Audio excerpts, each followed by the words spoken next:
Well, welcome back, everybody, for what is going to be a truly special episode of Tech Whispers, and you'll see why here shortly.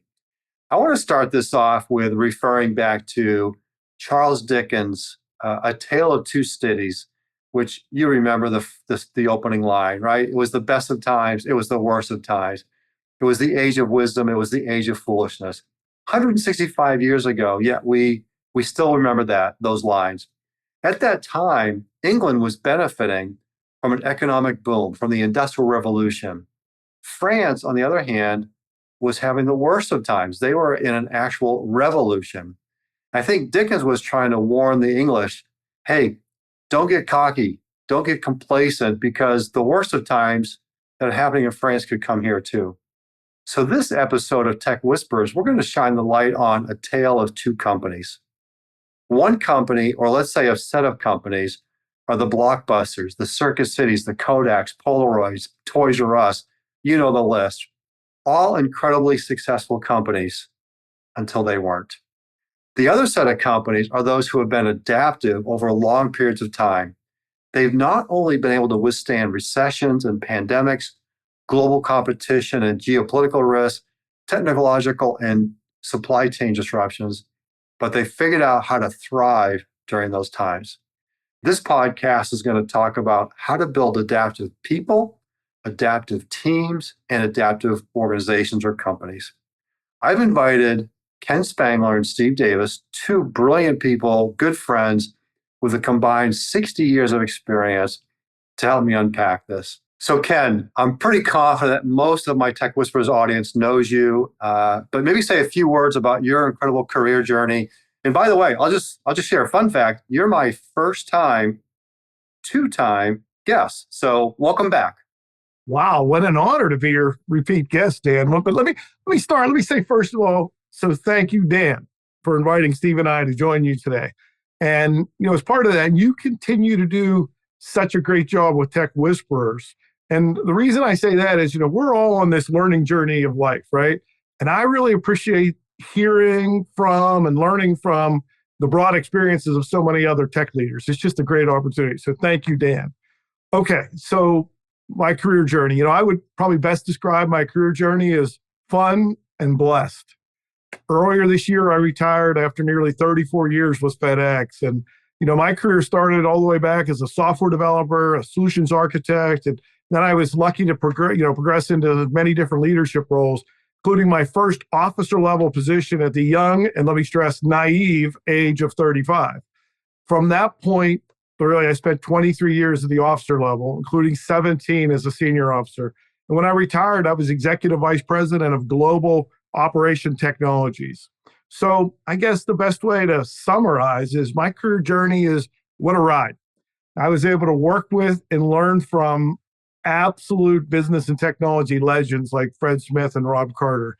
And I would probably say as simple as this: I loved the work that we did because it really mattered to the world. I loved the talented people and wonderful people that I worked with, and I got to work with them for decades. So that's one of the blessings of my life. Incredible. Well, I got to tell you, Ken, in preparing for today, I don't think I've learned as much as I have as I studied the two of you, the material you're going to share with us today. I'm just so excited. And thank you, Ken, for bringing Steve and I together. Steve, I want you to do the same thing. Jump in and share a bit about your background. You've got an equally impressive background, but a very different story, right, on your journey. Yeah, thank you, Dan. And it's so great to have been collaborating with you recently. My career journey has been quite the adventure with a lot of variety. Maybe not, all at one company like Ken, but I started fresh out of MBA school at Intel, where I had the opportunity to travel the world and learn some really valuable lessons from a world-class engineering organization.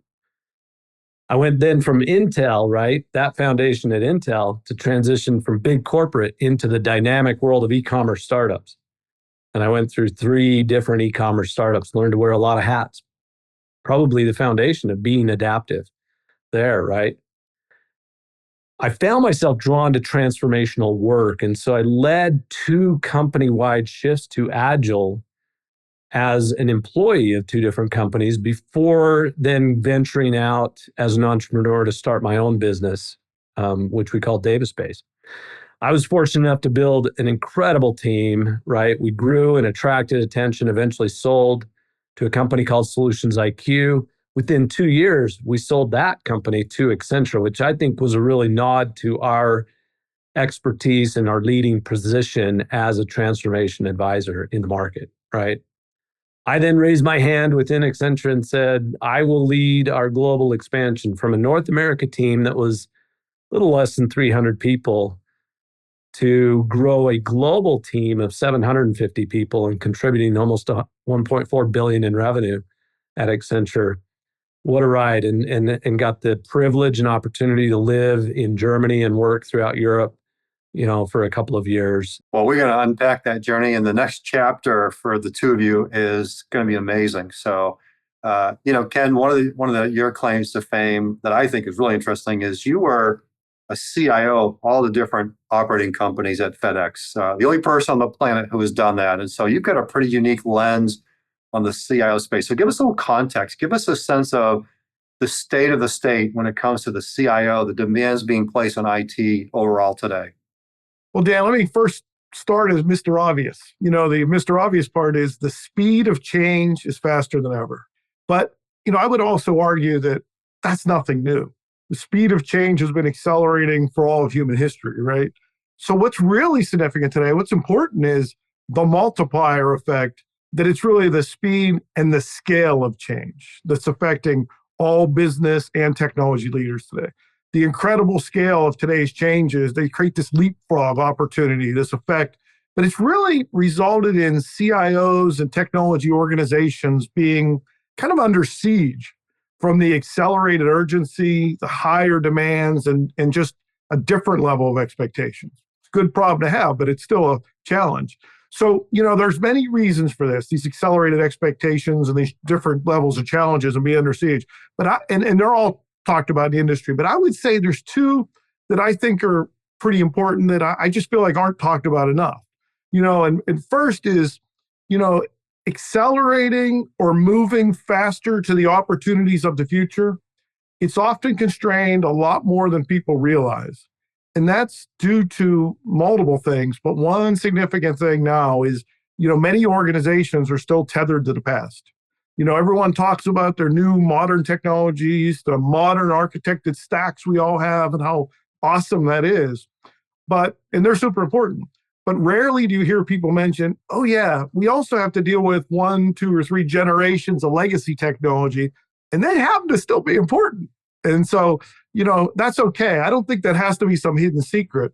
But the important part of that is, do these unaddressed legacy technologies, as important as they are, do they impede our ability as technologists or as enterprises to move to the capabilities of the future with the speed and scale required today? And by the way, that'll be a theme. We'll say speed and scale a lot.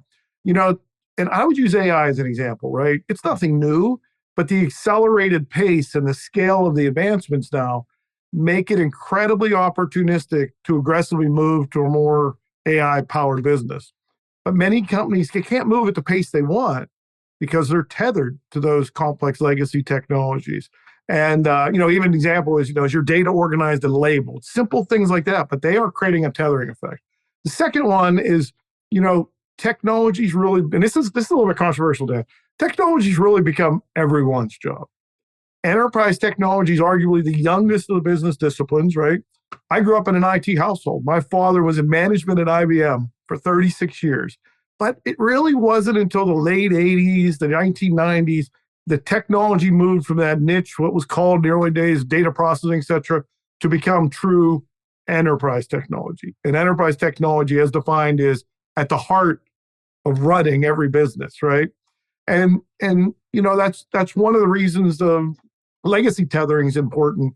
But really that whole idea that it's so important today, and every business leader is, has to be involved in technology, and business have to be faster, that's really created this unanticipated momentum towards a recognition that everybody's a technology leader, whether you came at this as a capital T technologist or a small t technologist.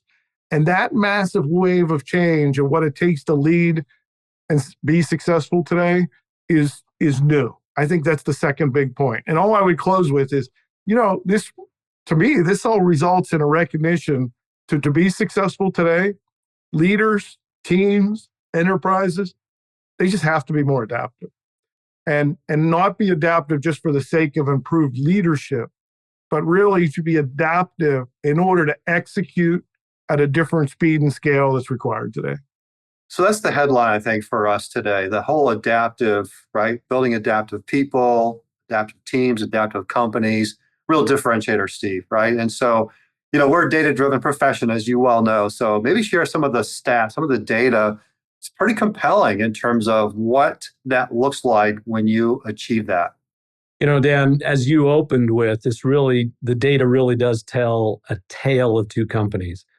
Dickens captures it perfectly. It was the best of times. It was the worst of times, right? This quote resonates deeply when we consider the current state of business today. For example, most CEOs recognize that innovation, or what some now call reinvention, what was called transformation, right, is critical to staying competitive. Yet despite this awareness, only 6% of CEOs are confident that their organizations are innovating fast enough to keep pace with the rapid changes in their industry. That's a significant gap between the need for change and the reality of their efforts. So what separates companies that will experience the best of times from those headed for the worst of times today, right? We believe it's adaptability. Companies that cultivate what we call an adaptive edge are thriving. They are 6 times more likely to outperform their peers in revenue growth. They are 2.5 times more likely to successfully launch new products. And they recover from market disruptions 3 times faster than their less adaptive counterparts. On the other side, companies that resist adaptability are setting themselves up for the worst of times, as you mentioned. Data is clear there too. 70% of organizations that fail to adapt to significant industry shifts end up losing market share, or worse, closing their doors within a few years. So when we talk about the tale of two companies, the proof is in the numbers, and there's a lot more than what we shared today. But those that invest in adaptability, that foster a culture of continuous learning, innovation, resilience, are the ones leading the way. They're the ones who will see the best of times in this really rapidly changing environment. But for those who ignore the need for adaptability, thinking they can rely on the way they've always worked, they're facing the worst of times, and the data backs that up.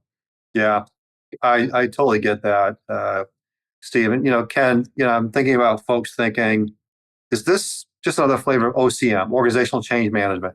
How is adaptive different or similar maybe to OCM? My simple answer would be, being adaptive is not just a flavor of OCM. However, both are very important. It's just that adaptive has a broader reach and is I would say, even much more critical to success today. I guess the principle that 2 things can be true at once, I would start with a yes and. Organizational change management is now, and it always has been, important, especially when you're leading transformational change, the likes of what often comes with when you're able to deliver innovative technologies. And the yes and part, right? And being adaptive is even more critical for business success today. We've already talked about why the combined speed and scale of change today is different than at any time in the past. And I do believe that almost everyone would agree that based on this, you must be more adaptive to be successful today. But okay, then where I would go is, but then what is adaptive? And any one of us can say, we're going to be more adaptive. So then you go, well, how do you do it? So we believe the only way to be adaptive is to major in it, not minor in it. To major in it, you must have a what and a how of adaptability.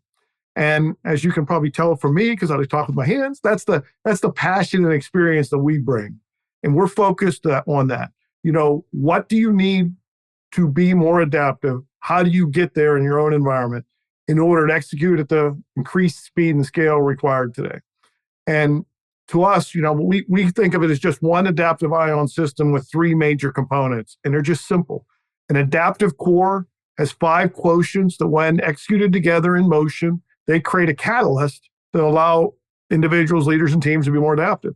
But that adaptive core, it has connectors. It connects to something we call adaptive edge. And that's just the engine of however companies operate today. Their own frameworks, their own processes, and including industry things like SAFe or any of the other industry frameworks that companies may use today.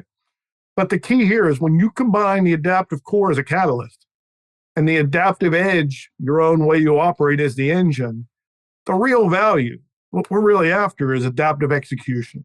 And so, what we bring is that core of being adaptive and the ability to execute. And in adaptive execution, companies have execution muscles today. We're not saying we're a company that work. We work with you, but not to help replace that. We work with you to execute in your own ways. However, in the adaptive execution, we bring 7 adaptive, what we call 7 minimums of adaptive execution. And they're in place just to help you with being adaptive at the speed and scale required today. That's powerful. And, Steve, Ken was just talking about SAFe and things like that. It makes me think Agile, right? You've led global Agile transformation. So maybe take it to that next level, which is, how do you delineate Agile and adaptive? Thanks for the question, Dan. It's a great one because while there's a lot of overlap between Agile and adaptive, they are distinct concepts, each with its own focus and value. Agile at its core is, as Ken mentioned, about how teams work, right? The ways that they work to be more nimble, more responsive. It's driven by a lot of frameworks like SAFe, designed to deliver value iteratively, right? With an emphasis on customer centricity, continuous improvement. These are all good things, and all companies should embrace them. Agile's been incredibly successful in helping organizations improve on how they collaborate, break down work, deliver products to market faster and more efficiently. But as powerful as Agile is, and this was really what I went through to determine that this is the next step we wanted to take, it's just one piece of the larger puzzle. That's where being adaptive comes in, right? Being adaptive becomes a multiplier for things like an Agile transformation. Being adaptive is broader and deeper. It's about building core capabilities that enhance, right, how an organization and individuals operate, grow, innovate, and transform, right? If most transformations are failing, according to McKinsey and others, right, what is it that creates the success for those maybe 15 to 30% that are succeeding? And we believe it's that adaptive core. That adaptive core becomes the differentiator, right? So whether it's an Agile transformation or a technology modernization or whatever kind of innovation or transformative level effort you're undertaking, right? That adaptive core is going to be the differentiator. So those that have a good, strong adaptive foundation stand out. They don't just implement Agile processes, they integrate agility into their organizational DNA, aligning leadership, strategy, culture, and execution in a way that allows them to not only respond to change, but to anticipate it and to shape it. And those Agile transformations that I was a part of, especially, in the example of FedEx with Ken, as that I partnered with, that was the differentiator. They had a strong adaptive core. They had individuals and leaders, right? Change agents and teams who were adaptive. And so, being adaptive is what ensures all of those things are going to come together. It's the difference between, if I go back to Agile, doing Agile and being truly adaptive. That's what makes that difference between those who merely, I think, in the future survive versus those that thrive. Really, I think we're giving a really good sense of how this is shaping out for you guys and how you're helping people. Ken, I was out at the CI 100 Award event last week at the Broadmoor Hotel. You've been at this event many times, and it's where the Hall of Fame inductees get inducted. It's a pretty big deal. It's pretty special. And they give me the opportunity to lead a 2.5-hour leadership masterclass. And I open it up with a tale of 2 CIOs. Okay, so we got a tale of 2 cities, tale of 2 companies, now the tale of 2 CIOs, okay? And both of them were Hall of Fame CIOs. One of them did not go well. One of them, and I didn't mention the name, it wasn't relevant, and I talked about that. The other one I referred to as the GOAT. And we all know the GOAT's the greatest of all time, right? And I would debate this with anybody. This individual, 24 years, CIO in the same Fortune 50 company, 27 times he's walked across that stage, accepting that CO100 award for his on behalf of his team. And you know who I'm talking about already. So the cool thing is he was in the room, and I was able to bring him up to the stage, and it was pretty special. Anyways, our first mystery question, Ken, is from the GOAT, who was probably as adaptive as anybody we know. So let's listen in and tell us who this is when we get back, and then you'll enjoy his question. I personally feel that AQ is as important as IQ or EQ. In fact, I call it Q cubed. IQ, EQ, and AQ all working together. What do you believe is key to making business leaders more aware of AQ and why it's so critical for success today? Well, okay, this mystery questioner is someone I've known for decades, and it's my great friend, my mentor, and my long-term boss, Rob Carter, legendary CIO Rob Carter. Interesting, by the way, that you called him the GOAT, because one of the things that I wrote to him at his retirement was, and I kind of remember that it was one of the things I put in it, it was, quote, "Congratulations on retiring as the Tom Brady of CIOs." There you go. There you go. Here's the alignment with Rob being the GOAT. That's what I had said to him. Let me start with Rob and I had a tremendous technology journey together. And, as anybody that has a technology journey, right, there's a lot of challenges in there. There's a lot of opportunities in there. And there's many business and technology successes that we can be proud of. But so much of what drove those successes was really recognizing patterns, understanding the impacts and opportunities of those patterns, and very importantly, responding accordingly to execute. Interestingly, today, so many IT groups, fairly or unfairly, they get shots taken at them about being slow, right? And, I always believed that the right assessment of that, you should always assess if that's true. And the assessment is, are you slow or are you late? And it's amazing what a percentage of the time the answer is really late. The work is the work, but it should have been started and executed earlier often. So being aware of patterns, reacting quickly is absolutely a success differentiator. And this is an outcome of being adaptive. So, to be a key to making business leaders more aware of AQ, which is at the heart of Rob's question, is to ensure that the focus is on being adaptive for execution success. And I stress the execution success. As the awareness of adaptiveness has become more appreciated in industry, you're starting to see this show up a lot more. And you see it showing up in the context of leadership development or adaptive measurements. And oh, by the way, I would say they're all valuable. But we're trying to be different. We're focused on working with companies for better execution success that just is enabled by starting with a system of modern adaptability. So good. Thank you, Rob, very much. We're going to come back to Rob in a minute here. We'll get some more questions. But Steve, earlier, Ken was talking about, I'm just intrigued to learn more about the adaptive quotient is actually a handful of different quotients. Did I hear that right? Yes. So, when Ken and I talk about adaptability, it's more than just a skill. Think of it as a survival instinct, right? A growth catalyst, a competitive edge, all wrapped into one. But adaptability, as we see it, isn't about just rolling with the punches. I call that resilience, right? It's about thriving in uncertainty, leading in complexity, and creating opportunities where others see obstacles in front of them, right? So let's unpack adaptive quotient and those sub-quotients that we talk about that come into play. Imagine an organization where instead of being overwhelmed with change, every challenge is met with enthusiasm and curiosity. This is a place where the learning quotient, the first of the quotients, is deeply embedded. It's not just about gathering information. We all have so much information available to us today. It's about rapidly acquiring, learning, unlearning, new knowledge and skills, right? To stay ahead of the curve. Here, curiosity isn't just an encouragement, right? In an organization like that, it's a fundamental part of the culture. Employees see problems through new lenses. They find solutions that maybe weren't visible before. Now imagine that same organization, but with a creative quotient that's off the charts.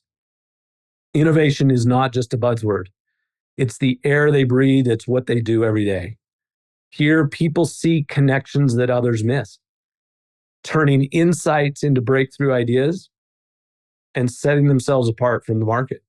They don't stick to the way we've always done it. They're constantly pushing boundaries, asking questions, coming up with fresh, new ideas that drive the company forward.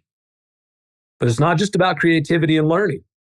Imagine now this organization is also deeply rooted in purpose, driven by a spiritual quotient that unites everyone around a common mission.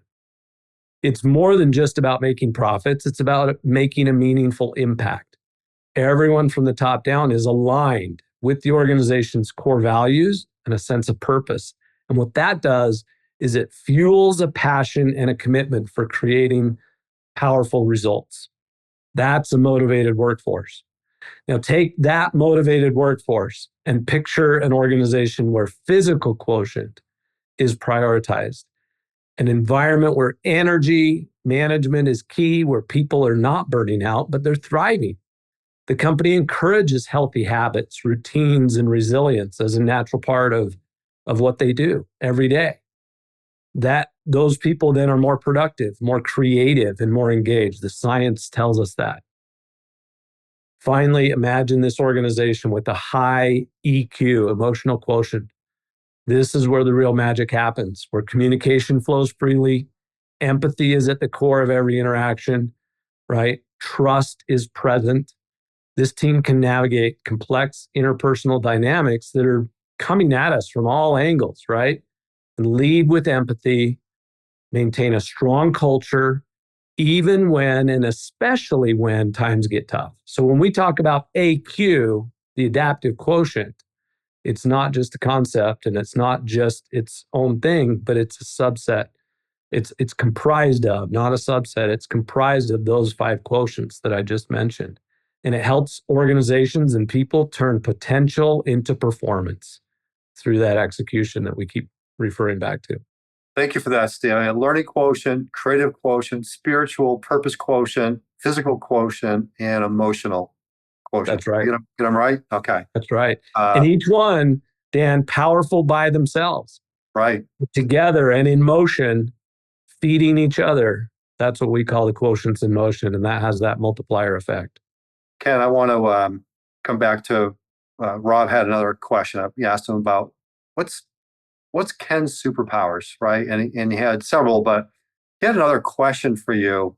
Want to help unpack, and I'll just make a little side note. When I think of you and Rob, I think of the famous dynamic duo, Batman and Robin. That's just, it just came to mind as I was thinking about this podcast. And so he knows you so well. So listen in to Rob's second question here. Ken, you've always been relentless about successful execution. From day-to-day operational excellence all the way through to innovation of world-class operational technologies. How are your career experiences influencing what you're doing now at AdaptiveION? Wow. Thank you to Rob for the kind compliment, but also for the great questions. Dan, these were great, getting to hear questions from Rob. Let me first correct one thing, though. These execution superpowers, and I'm not being humble here, I'm telling the truth, they weren't mine. They were ours. And when I say ours, I mean a collective team. And so, I often say this, and I mean it. I was a lucky guy because I worked with great teams. They loved what they did. And together, they loved working together. And this is what drove those great results. So how does that relate to the question of what's in the next chapter and what I learned in my career? In this next chapter, what I'm leveraging is really reverse engineering of what it takes to maintain a high level of execution success into an AdaptiveION system.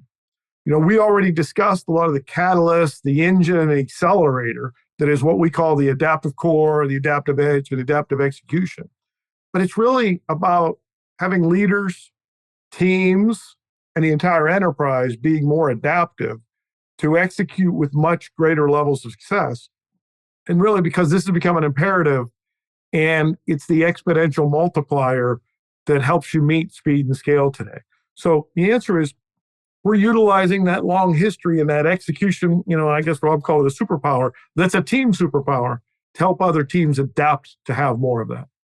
Yeah, thank you, Rob, for that. And I just want a little sneak peek. When we do the CR.com blog together, I want to really double click because you've got 7 really important teachings there on execution. So we'll dig deeper into that. But I also want to announce that Rob is going to be coming on the podcast and going to really feature his Hall of Fame career, which will be really, really fun. But Steve, don't get too comfortable over there because we've got a hot seat question for you too. So I want you to listen in and somebody who you know well, and tell us who this is, and then you'll definitely have some fun with her question.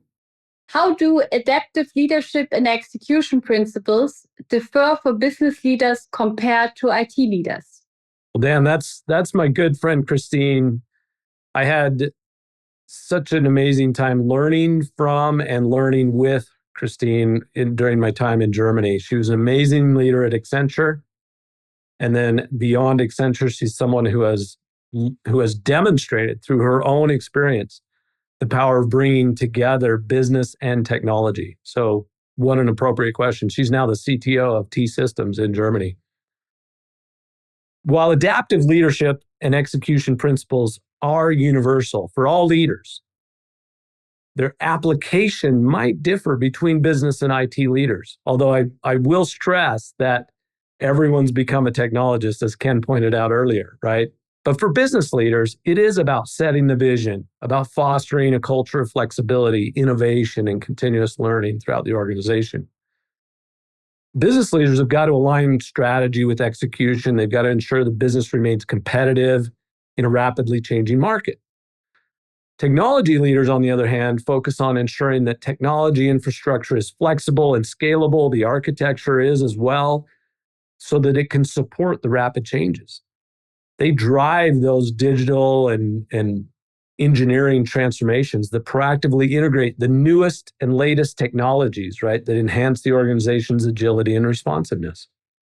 So while both sets of leaders must be adaptive, the focus and the application of the principles might differ. Business leaders maintaining that broader strategic perspective, while technology leaders, right, ensure that the technical foundation is adaptable and aligned with those business goals. So together, though, and never separately, their efforts create a powerful synergy that drives the organization forward. Fantastic, Christine. Really appreciate her. And Ken, she had another question that kind of goes back to how you opened up around speed, scale, right? And so, as a technology executive, I'd love to get your perspective. And this is another one of her questions, and I'll just read it for you. It's, how do adaptive principles affect or are affected by the rapid changes in technology and business today? Well, another good question from Christine. I have to think about that one a little bit because I think is it an or an and? What I would say is, we've already kind of noted the speed of business and technology change is an absolute driver of the need to be adaptive. But maybe a better way to say it is, it's an absolute imperative to being adaptive today. So I would say that, it is affected by, because it's an imperative. If you are going to move at that speed and in both technology change and business change, you have to be adaptive. And I think another big thought in this is really that the world doesn't go backwards. Speed and scale is only going to increase from here. And that means that execution success, whether we like it or not, it will continue to get harder.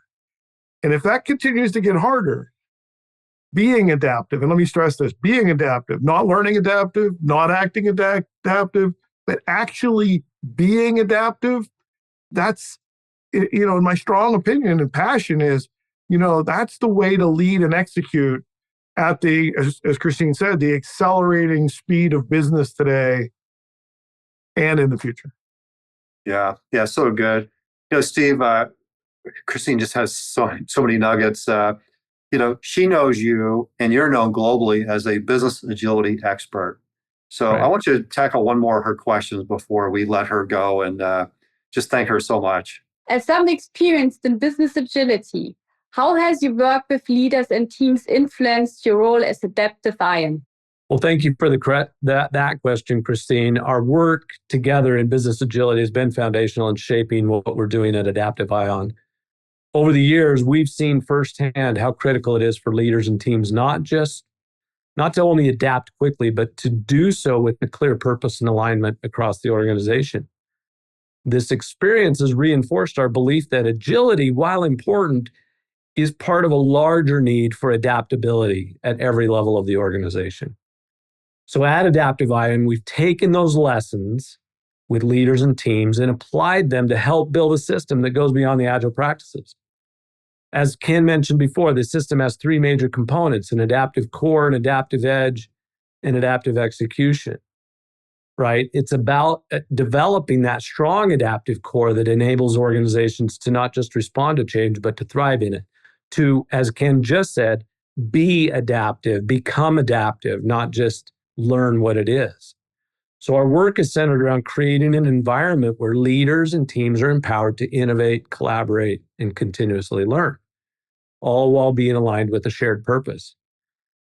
So in essence, our experience with business agility has shown us that the power of an adaptive approach, or one that integrates agile practices into a broader system that drives sustainable growth, is really where you get transformation. Amongst the statistics I did not share, but I'll bring in now, right? 70% of transformations fail, according to McKinsey. Bain and BCG said it was even higher, maybe as high as 85%. I started to look at what is the differentiator between those that succeeded and those that failed. And so that's what we're trying to address at AdaptiveION, seeing business agility and the work that I've done over the last many, many years as a part of. So whether we're doing business agility, engineering transformation, whatever we're doing, this is the differentiator. So good. You mentioned years in the industry. I've been almost 40 years, Steve, in this industry, and I'm gonna kind of pivot us a little bit here. I've seen the tale of two kinds of thought leadership. Okay, once in a while, and Ken, you know this too. Once in a while, something really big comes along. Most of the time, it's a fad. Most of the time, it's just kind of hot and heavy, and it goes away pretty fast. I think back to I think Deming. I think Drucker, I think Michael Hammer, Clayton Christensen, just some of these people whose big, bold ideas had a really profound impact and continue today. And so, Steve, I want to come to you, and then I'm going to ask you both a part B question to this that you're both going to hate. I'm going to just tell you right now, but I want to come back to both of you. But Steve, let's go out 10 years and work backwards. It's 2034. How did things turn out amongst the tale of two companies? Those leaders who had the vision, the courage to build truly adaptive companies, how did it turn out? Yeah, thanks, Dan. That's a powerful setup. I appreciate you including us in such esteemed company, right? The names that you threw out there. And I have to throw out there, in 2034, I'm going to start with the Olympics are going to be in Utah again. So I'm super excited about that, right? But in 2034, the companies that embraced adaptability, those led by visionary leaders who understood the speed and scale of change would only accelerate, are going to be the ones that thrived. They didn't just react to change. They anticipated it. They harnessed it. They turned it into a competitive advantage. These companies developed what we call an adaptive edge. And they did it because they developed a core capability built on continuous learning, creative problem solving, relentless execution. They understood that being adaptive isn't a one-time initiative or a trendy framework. It's a fundamental shift in how they operate, grow, innovate, and transform. On the other hand, in that tale of two companies, those that didn't embrace adaptability struggled. They clung to outdated models. They resisted change, ultimately became irrelevant in the face of new market realities. They couldn't keep up with the pace of innovation. and their execution fell short because they lacked the necessary flexibility and adaptability. So, Steve, great perspective. I agree with everything you just said. Now I'm going to ask you and Ken a really hard question. And I know you're humble guys and you're not going to even like the question, but I'm going to ask anyways. Why will Davis and Spangler's names be mentioned in that list that I mentioned earlier? 52% of companies in the Fortune 500 disappeared between 2020 and between 2000 and 2020. It's projected that the next 50% culling will happen in 10 years, not 20 years, right? And so how critical it is that you've set this up as the tale of two companies, right? As for why people might mention, Davis and Spangler along those iconic names that you referenced, I'm humbly going to say it's because we've dedicated ourselves to helping organizations that have that adaptive edge. We've provided the systems, the tools, the guidance necessary for leaders to not only envision what's possible, but to create it, unlocking the adaptive potential within their leaders, their teams, and their whole organizations. We will have helped them to execute better and faster, transforming the challenges into opportunities, ideas into results, because without execution, it's nothing. Our legacy, I hope, will be that we empowered a generation of leaders, all generations, by the way, but I think it's going to really resonate with the younger generation, to see being adaptive not as a survival skill, but as a path to greatness, one that ensures their companies remain relevant, competitive, and successful, no matter what the future brings. All right, Ken, that was pretty amazing, pretty comprehensive. Anything you'd add to what Steve just shared? Well, I love Steve's answer, and that's the passion we share every day, and we talk about that and we work hard on this. The only I would add, since it was so good, I'm just had one little thought. I would change the perception or the belief that we have to look at that in 2034. I believe that's, as we mentioned earlier, that's an imperative today. You're seeing it today. Business and IT leaders, the demands, everybody's under siege to move faster. Things are changing faster than ever. You see the turnover in the industry. All these are reasons why adaptability gives you a lot of different ways to succeed, but it's an imperative today. That's the one thing I would add. Yeah, really good. I appreciate that, guys. And this is a big deal. And, I really believe in what you're doing, Ken and Steve. I really do. In fact, we've embedded some of your stuff into our ExecLX leadership program. This is that leadership program, 9 months for direct reports to the CIO. And I haven't shared this publicly, but I want to do it right now. We're going to actually be partnering with you in terms of helping our CIO friends build adaptive companies, because I want to see them around in 2034, because I plan on being here in 2034. And so really excited about that. But Ken, just maybe talk about when you join us in Plano, Texas at NTT Data Innovation Center, you're going to be teaching one of your workshops, right, around Adaptive Spark. So what are folks going to learn during that session? Well, Dan, let me first say, we're really excited. And I mean, not just Steve and I, but our AdaptiveION team members. We talk about this a lot. We're excited to be working with you and your team, not only because of the obvious part that you guys are awesome, but really because you're focused on providing that higher level skill set to current and future leaders.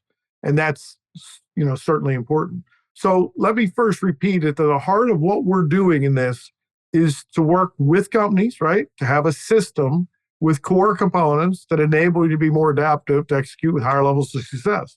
So we are going to, visit that. But really what we do, what we have is called Adaptive Spark. And what Adaptive Spark is, it's one of our 3 core services.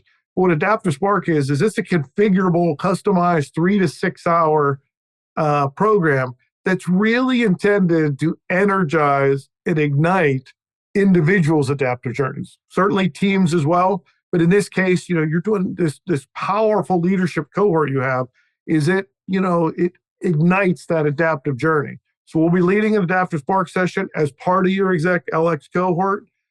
We've done this and connected in other groups, and it's been both fun and awesome in both the excitement and the awareness that got created from it. Well, we're gonna have some fun with that, and we're gonna have our current cohort, listen to this, watch this, so they get the benefit of this as a little pre-work, and then they're gonna be fired up for you guys. So get ready. A lot of our CIOs are actually coming to Plano when they heard about this session. They want to actually come and be part of this. So gonna be fun, gonna be a blast. You know, you both follow the podcast. You know that we do this really amazing thing, Tech for Good, right? We basically donate $150,000 a year in scholarships to our nonprofit community, specifically the STEM nonprofit community. And so this is a 9-month manager level leadership development program that you get a chance to gift a seat in. So I'm not sure which of you want to take the lead on this, but do you have somebody in mind you'd like to gift this to? Yes, Dan, and I'll be glad to take the lead on this. Steve and I have talked about this, and we thought that this is a really great opportunity for the group we'd like to nominate to the Pittsburgh Technology Council. Audrey Russo and her team, while they run one of the most dynamic tech councils in the country, why we decided them is, Audrey especially, they're super connected to the universities, they're super connected to the innovation community, but even more importantly, they have a passion and a proven success of working towards programs that deliver diversity into our technology field. And this has been a proven thing. One of the examples of this they're doing so strongly now is a program called Apprenti. That's a diverse population apprenticeship program sponsored by companies that really help people have entries that they wouldn't have into tech careers inside of companies. So Audrey and team are fantastic. We need more diversity in our field. This has to be a focus for us, and we love what they're doing. So we thank you for the opportunity to nominate them for this award. Yeah. That's amazing. And big shout out to Audrey, the PTC, the Pittsburgh Technology Council. That is a vibrant technology city today. You're in a vibrant technology city today, Ken, and I just want to give it a shout out. I always do. What's really cool, by the way, this whole TechLX program started because of you all in Pittsburgh. You had this vision to develop leaders in a new and better way. And so we're very appreciative. And if anybody wants to study like the tale of two cities and one that's done it right, go visit Pittsburgh. Go see Audrey and learn what they've done. And so great call. A lot of people still think of it as the old manufacturing town, but it's technology, education, and medicine. But I have a side gig, an small adjunct professor role at Carnegie Mellon, and the universities and the connection to the technology community is super strong. And that is another reason, as I mentioned that with Audrey earlier, that's another reason it's an innovative community, and that's a key here. So thanks. Yeah, it's got it going on, that's for sure. And all the big techs are there for a reason, and pretty vibrant. So good call, Ken and Steve. Thank you. Well, kind of winding down, I want to do maybe just have you guys share the backstory. Just curious, the name of the company, what you're building here, what's the vision. So give us some of that background. So either one of you or both of you. I'll start with a little bit of the why, and then I'll ask Steve to jump in, because the name was this is a second name, but we did it for a reason. There's a lot of things where we want to, have trademark protection, et cetera. But let me just say, how we got involved. Steve and I have known each other for years, but during my career, I never really took the time to look back. When you're leading, you have to keep looking forward. And you have to run really fast, right? But when you retire, it's interesting because everybody wants you to look back and they want to reminisce. They want to appreciate the aspects of the journey. And as so many people, we're talking about their favorite parts of our work together, our challenges, our successes. I started to realize, and I say this with all sincerity, I started to realize that a key was because we were a team who always said words like we and us. And it was an important part of what we actually developed was strong adaptive muscles. And that included adaptive leadership and adaptive teams who had execution success for everything from, and when I say that, people want to think, well, that just means for the new innovations you brought into the world. No, it means everything from day-to-day operational excellence to world-class innovation and global deployments. So quite frankly, Steve and I have known each other, as I said, for many years. When Steve called and, he said, I really want you to consider, as you retire, joining me to create an adaptive company. I had to think about it, but I would say I realized the unique value add was about execution success and utilizing adaptability as a power to create different levels of execution success. And we know that's critical and important today. So that's how Steve and I started the journey. And then, Steve, you want to make a couple comments about the name? Yeah, absolutely. We started thinking our first iteration of the name was Adaptive Q. We love that name, but we realized, a couple of things. One, there were some trademark conflicts, but even more so as we really got into it and came up with AdaptiveION, it was about movement and energy, execution, right? And an ion is what creates movement in those elements, right? Either positive or negative, and it makes that element move. And so we wanted a name that really spoke to that. And you'll see underneath our name, it says energize, adapt, and execute. And those are three core themes of what we're trying to do in the marketplace. We are so blessed I'm so blessed to have Ken as a partner. I hope he feels the same. But we are so blessed to already have a team of people pulled together that are so passionate about this, that believe in it, so strongly. And if I had to compare it back to the days when I started pitching agile ways of working to companies, right? I would go to leaders and say, you should work in a different way. And we always usually got the door slammed in our face. With this message, every executive that Ken and I meet with, they say, this is absolutely an imperative. This is needed. And so we're super excited to do that, but do it in the context of getting things done. And that's why execution is such a common theme throughout what you've heard today. So good. Love the concept. Can't wait to see this fly. And all the companies are going to thrive because of it. And, so for the audience, there you go. Tale of two companies. My challenge for our audience is, what are you going to be, right? I'll put in the show notes. I'll make sure in our post that we've got links so you can connect with Steve and Ken. 60 years experience between the two of you, 60 plus years. So, really want to encourage people to, again, it's intentional, right? Ken, you said use the word intentional earlier. Be adaptive, build adaptive. And so we're going to spend some more time together. We're going to work on an article on CI.com. So look for that. Just Google my name and CI.com. And we're going to talk about the 7 principles of adaptive execution. We've kind of hinted at it, but I really wanted to get these guys to kind of dive into that a little bit more.